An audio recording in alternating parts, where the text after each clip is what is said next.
And it did freeze this week. It didn't freeze last week, did it? It lulled me into a false sense of security, freezing, or not freezing last week, but we're back to normal service now. Cheers, everyone. Greetings, fellow Fattercasters. I do hope you are well. Excuse me while I just take my my first slurp of the week, depending upon, of course, when you count the week as starting. I'm counting the week as starting now. Cheers.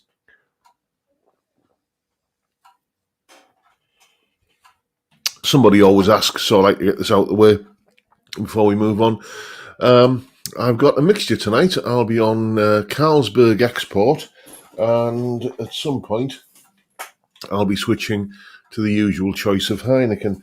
And when there's a little bit of the Carlsberg Export left in the bottom of the glass, and I top it up with Heineken, I reckon that is about as close as to a cocktail as I'm ever likely to experience. So there you go. Excuse me. Hay fever is back. There we go. Anyway, let's... John Mack saying it stuttered before it froze this week. Almost made it. Yeah, well, it's just part of the tradition now, isn't it, that intro thing freezing? As and when I upgrade the computer, because Lammy, Mr. Lamb, he has explained it to me that it's basically my... I'm asking too much of this ancient reconditioned laptop that I'm on at the moment.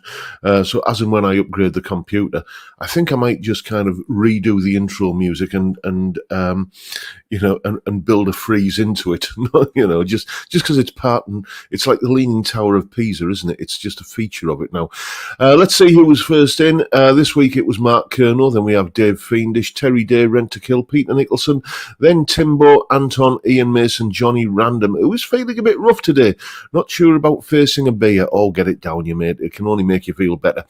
Then we got Relaxing Meditation, Maria Muggs Davis, Joe McMurray, Balder64. Sean House is in, so is Dave Snack Stevens and Ben Allmark. Then we got Grandpa Joe.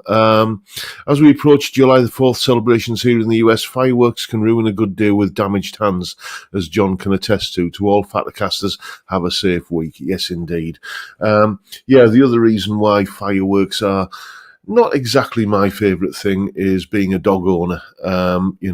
Fortunately, Dougal isn't that bothered about them, or he hasn't been the past couple of years since he arrived here, but neither was our previous dog, Taylor, and as he got older, he got more and more skittish and nervous about them, so yeah, I'm not a big fan of fireworks, but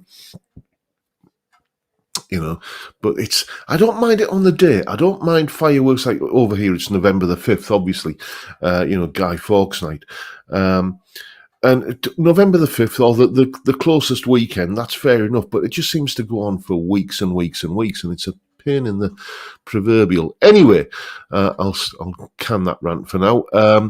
We've got Ian Mason, Rubbish Guitar Bloke, and then we've got Ian Clark, we've got Cylon Hybrid, Peter Collins, Frank Bolam, John Ross, Malcolm Thompson, Amadeus, and PFY Guitars. There's Vincent Brennan, Dr. Gomez 1, Mark Gowans, and Chip Young, no less. Then scrolling down, I can see we've got Nathan, David James, Malcolm Spillett, Rexamatic. It was in a different time zone this morning, Whitefish, Montana. I'm checking in early, stopped by Kloss Guitars on the way through Utah and tried a cool carbon Fender Strat style replacement neck. Ooh, now that would spark the Tonewood debate, wouldn't it? Then I see we've got Paul Trainer BSC, Eric Luttinger, and anyone else. Let's have a scroll down. There's Stuart Young, and Farjon is in as well. And we've got Ian Rouse, we've got Dave Lewis, we've got Jamal123, Michael Purcell, Grumpy Horse, and have I said Calby and the Rocco Cat? If I haven't, I just have. There's Johnny D. Deco Dude is in, so is Jed Ellis, 60s man, Carl Tom, and David Evans is there as well. Nice to see you, mate. Who else have we got? We've got Gary Shaw, Robert Forsyth, James Hunt, Cornucopia, Tony Tompkinson, Colin Falcon, just round the corner from me here in Redcar. And there's Thomas Mulvaney, Timbo, Caltexper, guitar bass dude, Steve Cassidy, guitar. Everybody remember Steve Cassidy's video goes out directly after this live stream, 6 p.m. UK time, or basically if you're anywhere else when this live stream finishes. It might not be 6 p.m. where you are, but it will be time for Steve Cassidy's video. And it's one you're going to want to see this week because he's going to be reviewing a guitar that I'm sort of gassing after a little bit, a Jet JT600. Imagine the Richie Kotzen Telecaster, but I think slightly better looking and for a lot less money. Then there's Mott the Hoople 2010. And who else have we got? We've got Tom Clark. What's this, mate? You've just had a guitar seized by border control ordered from AliExpress. Looks like the big guys are gunning for the knockoffs coming out of China. Yeah, that's always a risk, isn't it, mate? Then Scally 1969 and Mr. Chris 5254. Afternoon Thinnercasters. Speak for yourself, mate. I've worked hard for this body, I can tell you. Then we've got William Forrest and Stephen Hedger. Dudley Squat is in, so is Maiden Man 74. Brad Dowell. And we got Randy Upchurch in there. And John Channing. Dan Bernstein, nice to see you, mate. How are you? There's the Essex Cat Via mirror. I should say rear view. Gear view mirror. I'll get it right sooner or later, mate. Don't worry. Then there's Henry F. Potter, St. Audits. And have we got anyone else that I haven't mentioned? Jeff Benner, Bill Mumbo, Mark's Gas Station, Saji is in, and so is Joshua, I'm Not Creative. We've got Dennis Flock, and who else have we got? Anyone new? Sometimes Dim Never Thin is in, and I believe that could be everybody. Oh, there's Jeff Rock, George Wall. Is that Amped Wales? What are you saying there, mate? Any of you fine folk had any experience with Positive Grid Spark Go? I've treated myself to one for sofa noodling. I've had a little bit of a play around with one, but the problem I had with it was that for some reason I couldn't get it to hook up to the app on my phone for some reason. I think that is more an issue with my phone than the. But I mean, it's just a Spark. It's a Spark in a miniature format, isn't it? And you know, it's you either like the Spark or you don't. I'm pretty ambivalent about it, really. Produces great sounds, but I never really fell in love with any of them.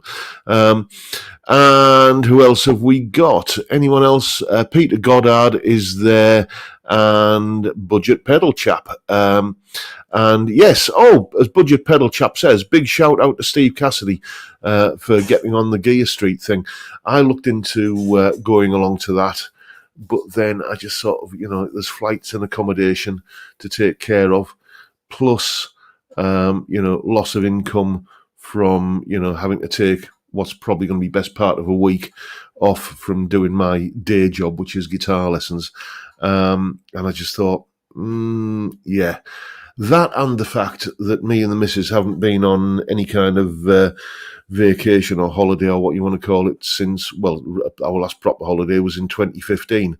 So I can imagine the reaction I would have got if I'd said, excuse me, love, do you mind if I just nip off to Germany for a few days to hang out and play guitar with a bunch of fellow YouTubers? It's work, honestly. Yeah, I think that would have gone down like a bucket of cold sick, to be honest with you. So I decided against, you know, kind of going down that route. But yes, looking forward to seeing the videos that that you come up with over there, Steve. And, you know, it's, you know, all of those 42 Gear Street videos that seem to come out always seem to be, you know, of high quality. So looking forward to seeing what you can come up with on that. Anyway, I need a drink after all of that gassing. Right, I'm going to tell you what's coming up on the channel, as usual, because I have a list. I've made notes. First of all, excuse the squeaky chair. Yes, I know. I've tried WD-40ing it, but It hasn't made a slightest bit of difference. I think I need a new office chair. I'm going to tell you what's coming up on the channel this week, as usual. But before that, I just want to say a massive, massive thank you, actually, to you good chaps in my audience. The reactions I got from yesterday's video about, kind of basically an update on the state of this lump of dead meat that is currently taking up space on my left hand and not really earning its keep. The little mishap I had with my finger last year and how I've adapted to it. I thought it was time for an update. It's been 7 months now since that happened, and I put the video out, recorded it a few weeks ago, put it out yesterday, and just the overwhelming supportive and positive response to that video. It's by a country mile the highest scoring video in terms of views and kind of click-through rate and the amount of watch time it's getting. So thank you for showing your support on that video. It is massively appreciated. We're going to be doing all of the usual stuff on the live stream tonight, which basically means we're going to be looking at some viewers' guitars. I've got the pictures all chosen at random that we're going to be taking a look at. So I'll just say once again, if you want this feature of the live stream to continue, then I do need to see some pictures of your guitars. Some people are starting to refer to this section as the Reader's Wives section. I don't really understand that reference, if I'm honest. Yes. Send your pictures of your pride and joy, your guitars, to jrguitartuition@gmail.com. I'll say it once again, jrguitartuition, all one word, @gmail.com. And let's see what guitars you are currently, enjoying playing and want to show off. There's a little, as you know, kind of side thing that's going on alongside the viewers' guitars, a special subcategory, if you like, the viewers' parts casters competition. I'm going to be drawing or choosing the winner of that and announcing that. I think it's I can't remember, first week of July. So, let me just have a look, actually. I've got the bloody date written down here on the computer somewhere. So let's have a quick wee look at that. I'm going to be, the second week of July, I beg your pardon, I'm going to be announcing the winner of the Parts Caster competition on Tuesday, the 9th of July. Basically, I'm going to take my 5 favourite entries to that Parts Caster competition, and the only criteria is it a guitar that I like the look of? That's it. It's entirely subjective and down to me. This is not in this instance a democracy. There's going to be no voting involved. I'm just going to pick my favourite picture of the parts casters that you chaps have built, and the person who I pick as the favourite wins this lovely pedal here, the new X-Horseman. Fantastic drive pedal, it's been the core of my lead guitar tone for quite a while now. You're probably still hearing it in videos that are going out, and it's just a great gutsy clon style pedal. Really love that pedal, and I'm sure you will too. So if you want to win this pedal, get your entry in. Closing date is 1st of July, which is, that's sometime soon, isn't it? Let's have a look on my calendar. 1st of July. It's Monday. Yeah, so get your entries in before Monday, the 1st of July. I will accept entries that arrive on Monday, the 1st of July, but not any time after. Again, same email address, jrguitartuition@gmail.com. Mark the subject line Parts Caster, and if you want to give a brief description of the guitar and what you've done to it and everything, or how you built it or whatever, then all is, it's all information that comes in handy. Then, as I say, Tuesday the 9th of July, I'm going to put a video out showing my top 5 of the entries that have come in, and I'm going to choose one in that video, and I will inform the winner of their good fortune to get a lovely little pedal. Tom Clark saying, what has replaced the Horseman? Because I'm a bloke and I never read the manual for things, the reason why I used the Horseman was because I couldn't foot switch between my favourite rhythm guitar sound on the Blue Guitar Amp 1, which is the vintage channel, and my favourite lead guitar sound on the Blue Guitar Amp 1, which is the classic channel with the foot switchable boost. There just wasn't like a kind of single, you have to kind of bend down and turn a knob and then hit a foot switch. I didn't know, because as I say, I'm a bloke and I don't read the manual for things, that there's such a thing called preset mode. And I've got the Blue Guitar Amp 1 operating in preset mode now, and I can foot switch between like a nice Fendery clean sound, the vintage channel, kind of a nice old school plexi kind of gutsy classic rock rhythm guitar sound, and the classic channel, which is more of a JCM 800 with a kind of boost kind of on it. Basically, in the manual they describe it as a brown sound, so kind of form your own opinions on that. And the new ex-Horseman was very, very generously given to me by Dr. Gomez one, and I've had a couple of years of really great guitar tones out of it, and now it's time to pay that forward a little bit and let somebody else have a great tone out of that pedal as well. So that's what's replaced the Horseman. Anyway, excuse me. Well, it's cocktail time. I'm going to replace the Carlsberg Export with the Heineken. So, yes, as I say, the closest I'm ever likely to get that. I'm not really that adventurous when it comes to, my alcoholic beverages, it has to be said.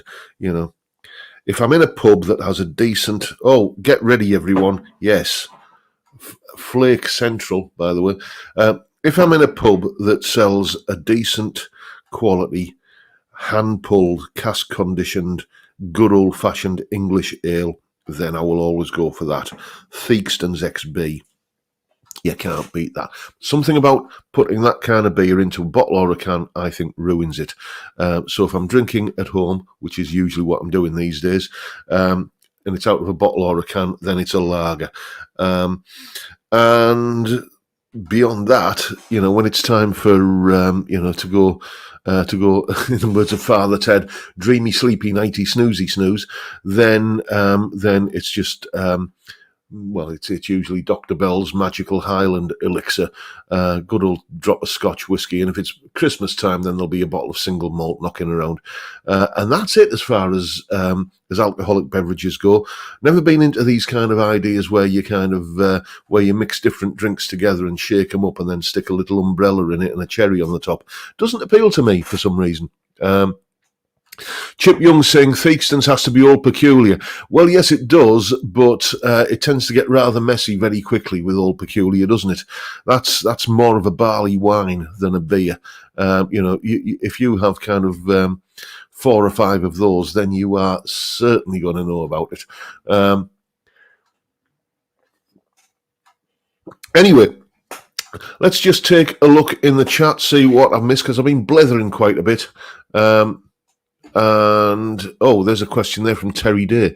I'll answer this first. John, my Focusrite interface has died. The second one. What interface do you use, or can anyone recommend one cheap and reliable?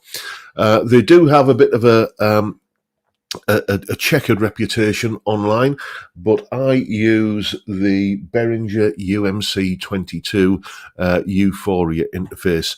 I've got 2 of them I've got the UMC22 Euphoria on that computer there, which is what I do all my recording on, and I've got a UMC2, which is his baby brother, on this machine here. Because I occasionally do a little bit of recording on this machine. Just for when I'm putting videos together and stuff, and I want to do a kind of a playthrough and talk at the same time. So the Behringer UMC2 or the Behringer UMC22, about 50 quid, I think, from Gear for Music, or possibly a little bit cheaper than that on Amazon. And I've always found them just plug and play. You just plug them in and they work.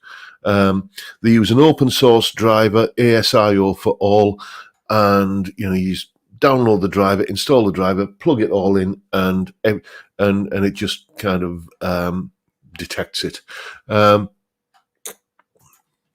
Boulder 64. I'm working behind the bar 2 weeks tonight at Adrossen Aki's Real Ale and Music Festival. I'll save you some dregs, says Boulder 64. Well, if you could, mate. Anyway, I was going to have a look in the chat, wasn't I? Let's scroll, because I've been blethering quite a bit, and I know some people do get a little bit irate that they talk to me in the chat, and I don't answer them. It's because I'm too busy bloody talking, you know. And I do miss things, I'm afraid to say. Peter Nicholson saying, UK, any excuse for fireworks. Dr. Gomez is saying, our cat runs to the window to watch the fireworks. Fair enough. I've gone up too far. We've seen all those. And Malcolm Spillett, I'm putting you up on the screen there, mate. Always remember that fat people are more difficult to kidnap. Yeah, and the other advantage is you don't get any wrinkles on a balloon, do you, mate? You know, it's... Mark Owens, I nearly bought the Jet JT 600, but I bought the PRS SE NF3 instead. We'll get the Jet at a later date, though. Yeah, those PRS guitars, you know, PRS are, I think they're starting to attract a lot of Fender, you know, kind of fans, really, or Fender, what would you call them? Fender devotees. You know, those, I mean, first of all, the Silver Sky, then the Swamp Ash Special, and then the this NF3 guitar, which is basically a Strat with like mini humbuckers. I've got to tell you, in terms of the sound samples I've heard of the NF3, it's you wouldn't know you weren't listening to a single coil guitar, you know, and that is possibly, you know, the holy grail that everybody has been chasing after in the guitar industry for donkey's years. You know, a humbucker pickup that actually still sounds like a noiseless single coil. I mean, there is. I've got a Nashville Telecaster at the back of the room there, and those are the Fender noiseless pickups. I don't know what generation they are. I'm not sure, and they sound single coil like, but they've just got a little bit more kind of thickness and body to them, which I think is a positive thing. You know, I enjoy that kind of thickness, but I know a lot of people think, yeah, they don't sound like a proper single coil. But I think that, I mean, the pickups, I've got a video of that guitar coming up in the next couple of weeks, actually.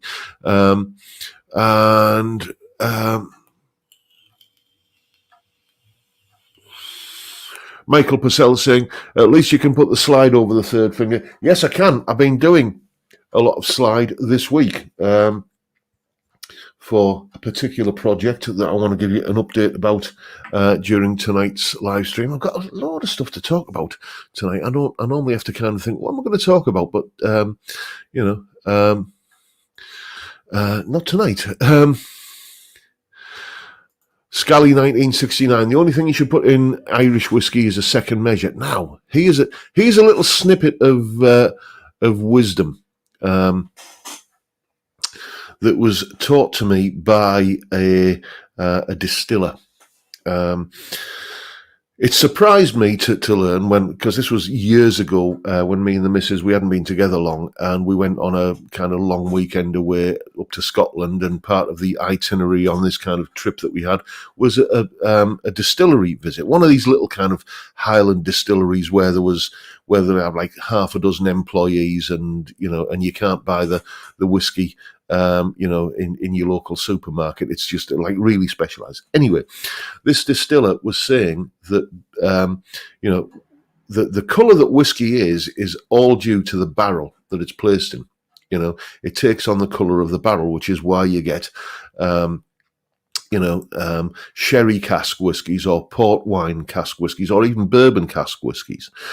And, you know, and what happens is that the spirit imbibes some of the natural essential oils that are kind of in the barrel, you know, in the wood of the barrel, and are being left there by the previous contents of the barrel. And if you want to really enhance the flavour of your whiskey, just a tiny drop of water in it, will release those fragrances, because you taste with your nose more than your taste buds. It's proven, and just that little drop of water makes all of these essential oils rise to the surface, and you get a more flavourful experience with your whiskey with a drop of water in it.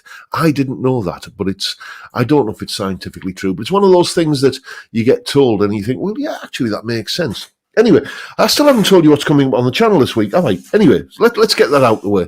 25 minutes in, and I normally have this done in the first 5 minutes.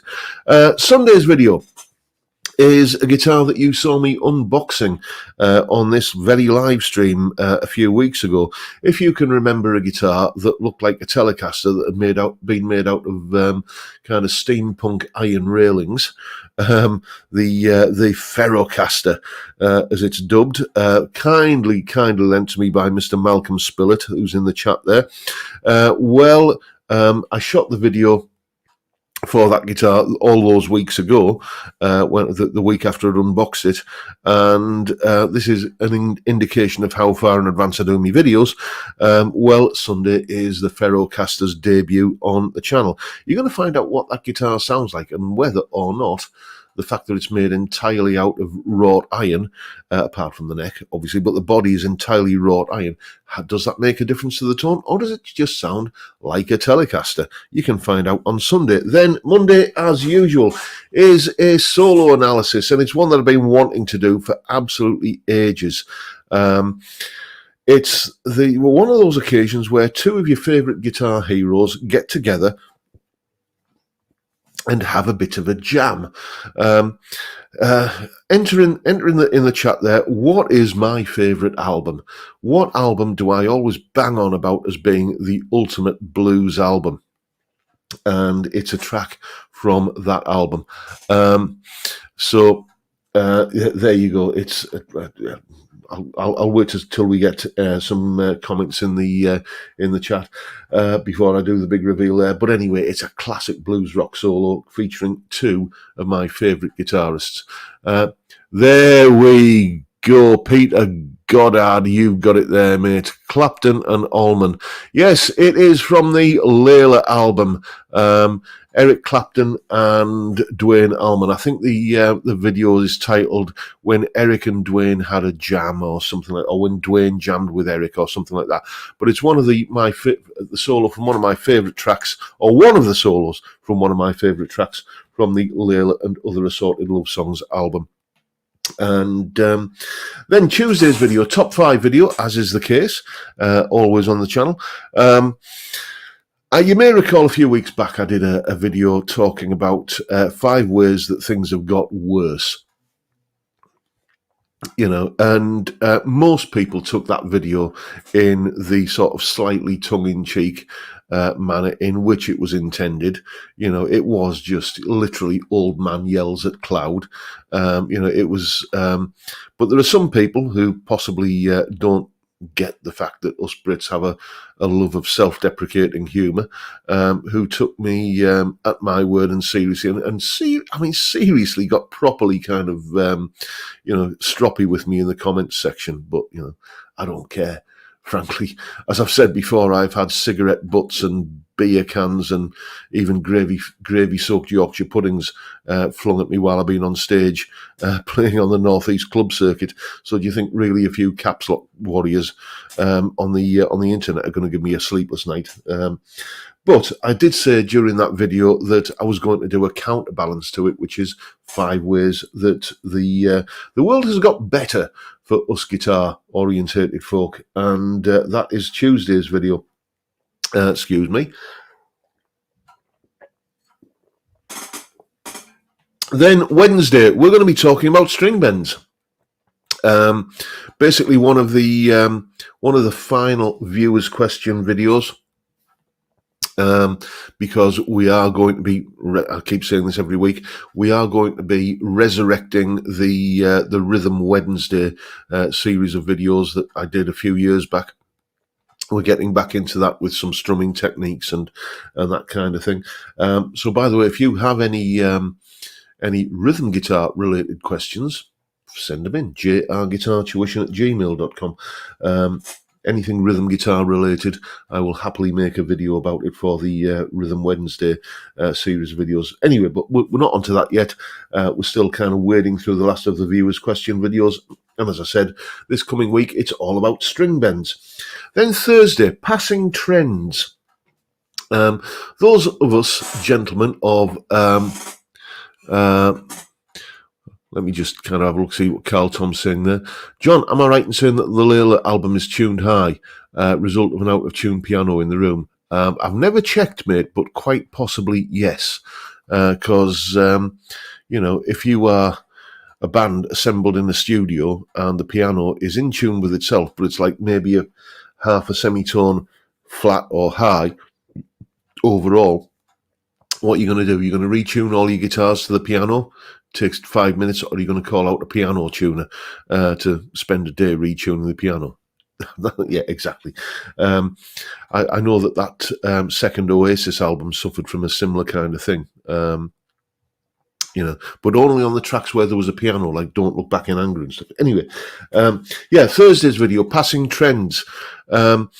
We've all been around long enough, I think. I think we're all gentlemen of a certain age here to have recognised that there are kind of phases, there are fashions in the guitar industry, and some of these things which at the time might feel like, oh, this is just a passing trend, end up sticking around and becoming just part of the overall landscape. You know, like a good example of that would be, I remember when the Steve Vai Universe guitar came out, 7 strings. That just, to me at the time, that just screamed like, oh, this is a 9-day wonder. Yeah, he's going to play this guitar for a couple of albums, and then it's going to be, you know, nobody's going to be interested. But, you know, 7-string guitars, 7, 8-string guitars now are everywhere. And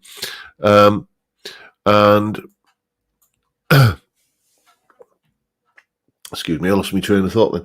So yeah, things like that, things which might seem like passing trends and then end up sticking around, or things that seem like really great ideas. I mean, for example, in the 1970s, it was de rigueur that every single metal component on your guitar absolutely had to be made out of brass. And, you know, that seemed kind of nailed on, and that was going to be there forever. But then, you know, it wasn't. So it's that kind of a little bit of a scratch me head, stroke me chin kind of discussion about, you know, those kind of passing fads and stuff in the guitar world on Thursday's video. And then what happens after Thursday? Well, this is what happens after Thursday. I'm just going to catch up with the chat quickly, and then we're going to take a look at some of the lovely guitar pictures that you've sent in. Kevin Davis, let's put you up on screen, mate. Hello, John. Blobby from Bracknell here. Fair enough, mate. I've started playing all my country records from the end. That way you never lose your lover. Your dog comes back, and you cease becoming an alcoholic. Nice one, mate. Nice one. Michael Purcell is saying funk rhythm. It's already on the list to do, mate. And what else have I missed in the chat?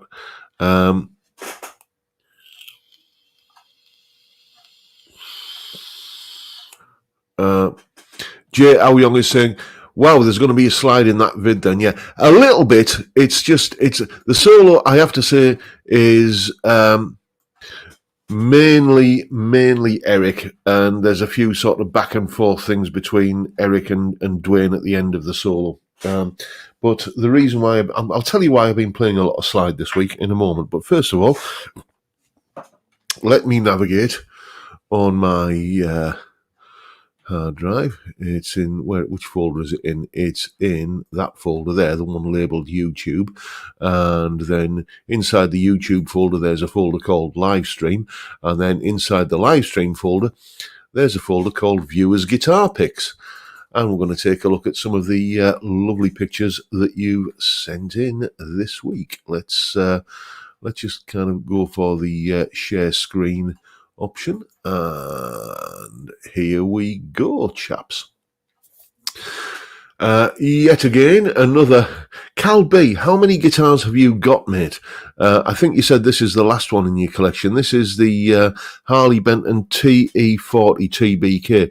I had one of these, and it felt like a much. I think I had it for about £110 when I bought mine.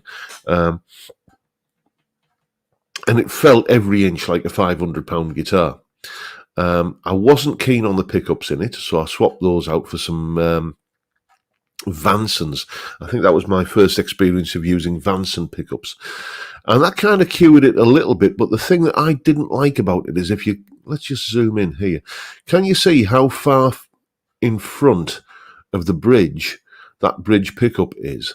There's a lot of real estate there between the bridge and what is supposedly the bridge pickup, and I was never able to get what I would think of as a bridge pickup sound out of it, and as a result, I never really bonded with that guitar.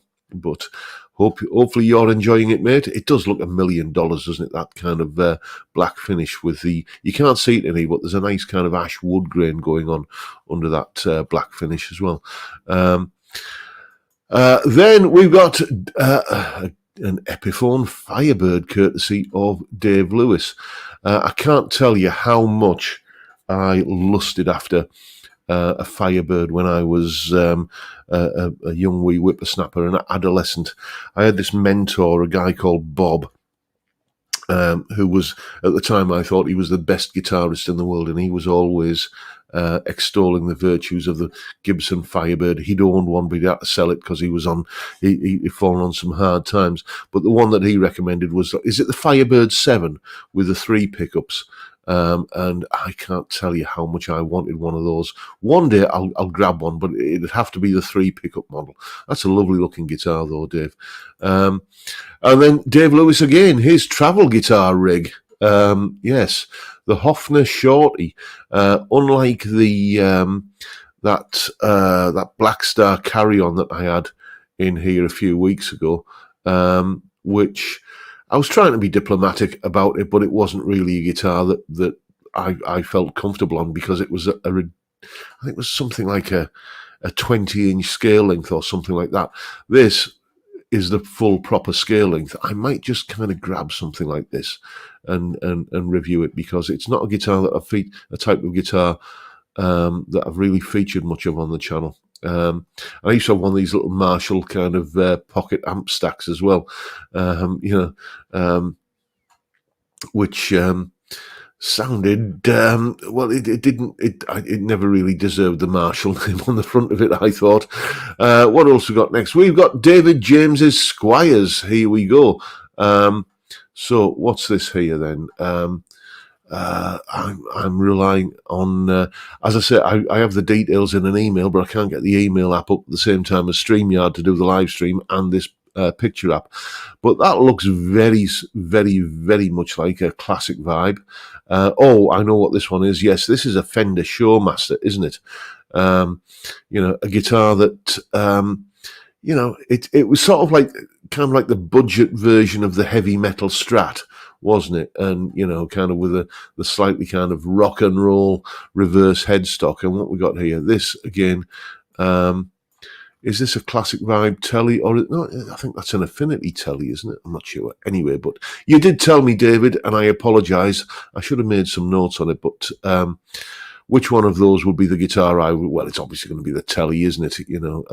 It's you can't beat the Telecaster in my book. Then some guitars from Jed Ellis. Now here is a revelation. As I said to Jed in his email, this Jet guitar here, this offset, have Jet guitars done the impossible? Have they produced an offset guitar that is aesthetically pleasing to this fat lad up in Redcar with a double chin and no hair? Because to me, I don't know whether it's the tortoiseshell scratch plate, I don't know what it is, but to me that looks properly nice, and I never ever thought I would say that of a offset style guitar. Then Jed is actually a student of mine. We have Zoom lessons every week or two. And this Fender Stratocaster here, I think this is a player series Strat. I think, Jed, is it? You'll correct me in the chat if I'm wrong. But that's the guitar I tend to see you playing regularly in the lessons. And then this lovely Gretsch here, another good mate of mine, a friend of mine who basically he gave me that black Harley Benton CST 24 P90 guitar. A chap called Michael, he loaned me one of these Gretches a while ago, and I had an enormous amount of fun playing it. It just makes you want to kind of break out into all those Malcolm Young AC/DC licks. Then isn't that just the most rock and roll looking setup there? A Gibson SG, an orange amp on top of a cab, and then that kind of minimalist, give me a boost pedal, give me a wah, and what else have we got on the pedal board there? It's a drop tune pedal. Handy little thing there, a little pitch shifter pedal to drop tune if you need to. A wah, and that's just, if you went to see a band and the guitar player and you got there and you just saw the gear up on stage and you saw the guitarist have that rig there, you'd know you're in the right place. You're going to hear some good music on a night like that, aren't you? You can't beat an SG and that kind of setup. Proper rock and roll setup, mate. And then Gel Hinks' Squires. We've got a 1992 made in Japan Squire and a 2023 made in China, which, yes, you've modded that one, haven't you, there, mate?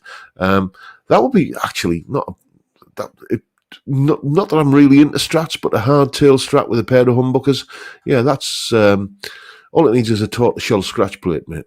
But yeah, that would be very much my kind of guitar, I think. And another couple of guitars from Gel Hinks, couple of Telecasters, both long gone. What we got here? We've got 76 in a natural finish and a 2003 USA Vintage 52 reissue.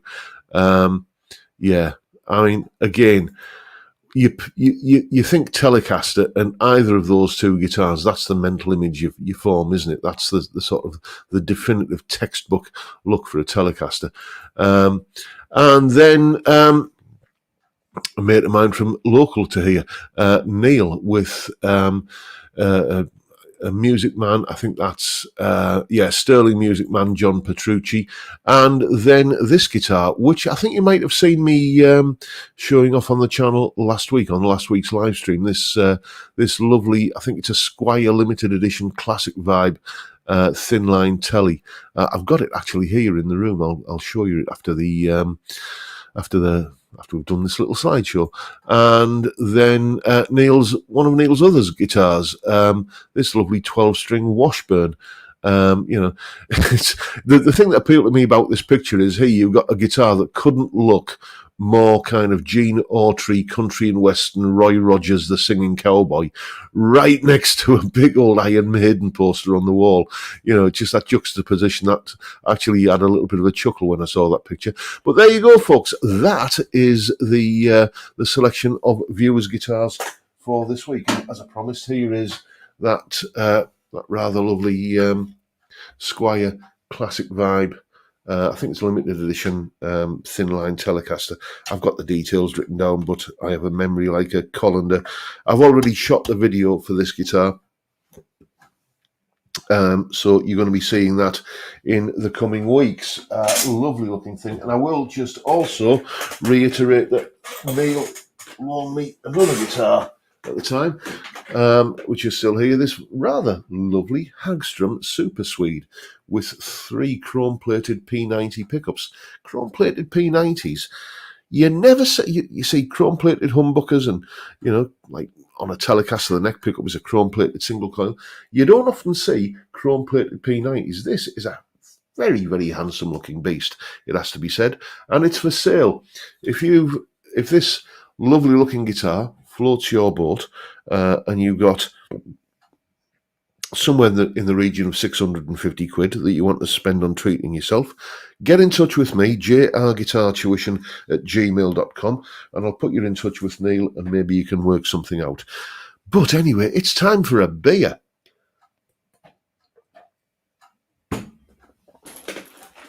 Right, what we on? Oh, I think we'll switch back to Plan A, which is the Carlsberg export, and just talk amongst yourselves. Hopefully, this one will be a bit less flaky. As I say, I'm now mixing my next cocktail, Heineken and Carlsberg. Last time it was Carlsberg and Heineken. Right. Not a bad pour, it has to be said. Not a bad pour. We can live with that. Vincent Brennan, what a great question there, mate. How many peeps here have a dedicated guitar music room? Well, not even me, really. I don't, because, you see me in here all the time, but this is also the spare bedroom. So on those rare occasions when we have friends staying, I always say, come with me, I'll escort you to the guest wing and bring them up here to this. And basically I've got to squirrel all the guitars away and fold that sofa that you can usually see behind me. You can just see it a bit there. That folds down into being into a double bed. And so I don't even have a properly dedicated guitar and music room. Let me know if you do. Johnny Random saying, the beer is doing the business. Cheers, John. I told you it would, mate. I told you it would. I'm not sure I can get away with saying this, but we're far enough into the stream that it's not going to affect, the kind of profane content. It's not even really profane. But my old fella, my dad, long since departed, shuffled off this mortal coil, it has to be said. I was a late arrival for him. I was, I made my earthly debut when my dad was past retirement age, shall we say? But he still had it in him, He could still, he could still do the business, as it were. But anyway, he used to kind of pour himself a beer, and he'd take a sip. And he was a typical Yorkshire farmer, my old fella, like something out of a James Herriot novel. And he'd take a sip of his beer and he says, hey, I tell you what, lad. He says, that's a bit of good, that is. He says, it cures coughs, colds, scabioles and pimples on the willy. And that was it. Every time, no matter what company he was in, polite company, you'd go for a meal. To a kind of swanky restaurant, Burney Inn, which was kind of as swanky as we got in the 70s. You'd go for a meal at a swanky restaurant and he'd take a sup of his pint and he'd say, hey, I tell you what, lad, that's a bit of good. Cures coughs, colds, scabioles and pimples on the willy.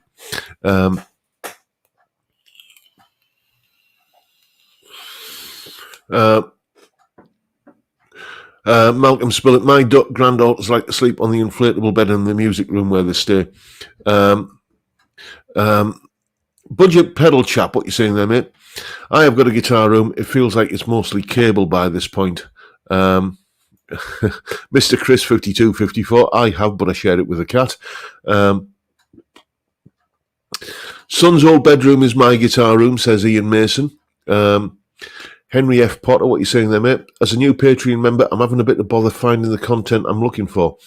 Is there an index of sorts, or do I have to scroll through all the videos to find the one that I want? Unfortunately, I'm not able to find a way of creating an index. But what you can do, mate, is email me and tell me the content that you want, and I will email you back the links. And that goes for anyone on here who is a Patreon supporter. I've tried always round. I always try and make a point of putting the correct tags on the Patreon content, and that is supposed to be enable searches to be able to find it. But time and time again, people are saying that I can't find the content. So if that's you, if you're finding difficulty in finding the tab for this solo that I did 18 months ago, or that lesson or whatever, then just email me and I will send you the content. Scally 1969 is saying, quick question, John, do you have a preference for a layout on a pedal board? Not really, just sort of the common sense way of doing it, really, which is I like to put any gain-based effects or any tone or gain-based effects first. So on my pedal board down here, I've not got a lot on it at the moment. The first thing is the wah pedal, then the compressor, then I've got, again, it was a present, this one, a Joyo Batsin pedal, which I use as a kind of a very, very mild boost. It's one of those kind of pedals that, it'll do a lot of things, but I have it set up as a very, very mild boost for when I want a thicker, dirty sound, but not quite the full-on kind of screaming abdabs kind of high gain sound. And then I have an EQ pedal that I use that I've got set to an inverted V, like as a mid-range boost, that I use anytime I want to get like a Santana or kind of half-cocked wah tone. So that's the order I've got on there. Any chorus or reverb or delay or anything like that, generally the accepted wisdom is to place that after your gain-based effects, because if you add chorus to a distorted sound, it sounds really rather nice. But if you add distortion to a chorus sound, it tends to sound rather hideous. So that's the only kind of preference I can express for, an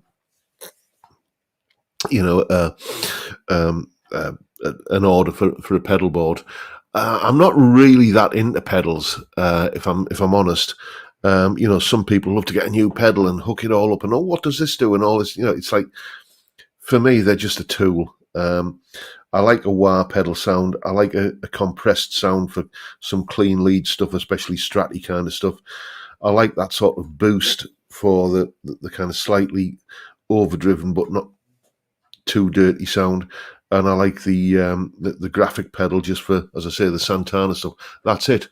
Michael Purcell is saying, doesn't the blue guitar boost do that? It does indeed. But again, I've got all of the presets used up on the Blue Guitar Amp 1. I've got a clean sound. I've got a crunchy kind of plexi sort of sound, and a kind of fairly, for me, high gain tone. And those are the 3 foot switches on the Blue Guitar Amp 1, all used up.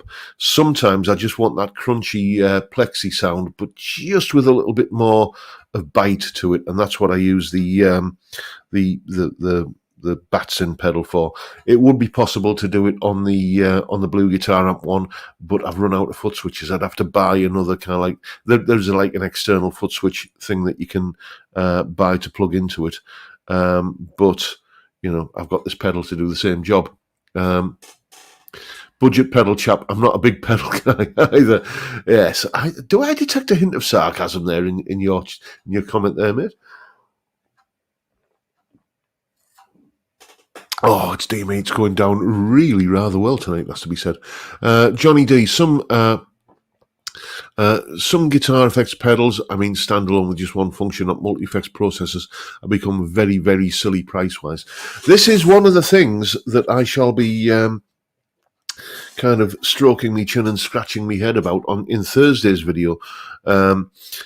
I distinctly remember, and I keep trying to find like a scan of this from a guitar magazine, 1987. I can remember it was 1987 because I can remember where I was living at the time. And I only lived there in this particular bedsit for a few short months in 1987. I used to read Guitarist magazine, or not Guitarist, Guitar Player magazine back then. And there was an article, like an op-ed in Guitar Player magazine, where they were saying that the guitar pedal is dead. Within a few years, by the early 1990s, nobody's going to be using pedals anymore. Why? Because the capability of rack-mounted equipment is just kind of taking off, and the price is coming down. This article went on to say that by the mid 1990s, it would be surprising if anybody actually used an amp to gig with anymore. We're all going to have these 19-inch rack mount units with a power amp and a stereo 2B12 cab, because everybody wants to play in stereo. And it didn't quite pan out like that, did it? The pedal business now is bigger than it's ever been. And just a few short years after that article in Guitar Player magazine, it was probably someone like Jas Obrecht or someone like that, one of the guys who used to write for them, who wrote this article. If you remember that article, let me know. Get in touch. But yeah, everybody it all sort of went backwards, didn't it? By the mid 1990s, everybody had got rid of all their rack gear, and they were playing through, kind of matchless amplifiers with pedals going into the front end. And, there you go. Anyway, let's get back to the chat. David Evans, what are you saying there, mate? John, when you last played gigs, ages ago, I used a laptop running Guitar Rig 2 at the time for my live sound with accompanying foot switch. Fair enough, mate. Yeah, I mean, I got to tell you, there are some purists out there who say it's and this was a regular thing when I used to use amp sims on the channel all the time. I imagine John Cordy gets a fair old dose of this as well, because he's big on amp models. I used to get people all the time saying, that's not a real guitar sound. It's just a simulation, and it's just synthetic, and it's But Guitar Rig, I mean, I've got the latest version, Guitar Rig 7. I keep meaning to upgrade, but there's always something else to spend the money on. But I've got Guitar Rig 6, and I've got to tell you that if it was just down to me, I would use that a lot more. But people on the channel expect to hear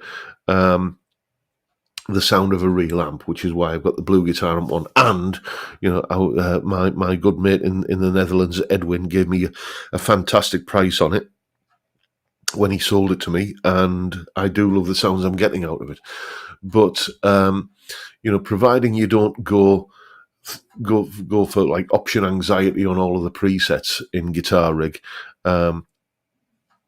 just basically give me a Marshall, stick a boost pedal in front of it, put a little bit of delay and reverb on it, and you can create a preset like that in 10 seconds, basically. I've always been very, very happy with the sound, and it does give, especially the Marshall tones in Guitar Rig 6, they do give a really, I think, they have that sort of touch sensitivity that's great for kind of feeling like you're playing through a real amp. Steve Cassidy's heading out the door as we speak to play a wedding with my HX Stomp amp sim gizmo in tow. Well, good for you, mate. Have a great gig, and everybody, don't forget, in just under 2 minutes' time, to head off over to Steve Cassidy's channel to watch his review of the let's call it the budget. What's he called? I can't remember his name, but the Jet JT 600. I can't think. You know when a name just kind of goes out of your head. What's he called? This is going to bug me now. Yeah, I mentioned him earlier. Age is a terrible mistress.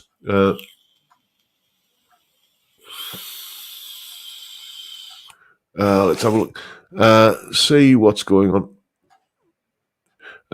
Vincent Brennan, Rick Beato on the reason why music is getting worse. It was very interesting. I've got that in my to watch list. I haven't seen it quite yet. Anyway, chaps, let's wrap it up there. As I say, head off over to Steve Cassidy's channel to watch his latest offering. And the fact that I can't remember the name of that guitarist I was talking about is really going to bug me. I'll remember it the minute I end the stream, but I can't remember it for now. It's been a blast. Great live stream, chaps. Thanks for turning up and having a beer with me. And I'll keep on doing it till you're sick of me. But for now, time, gentlemen, please.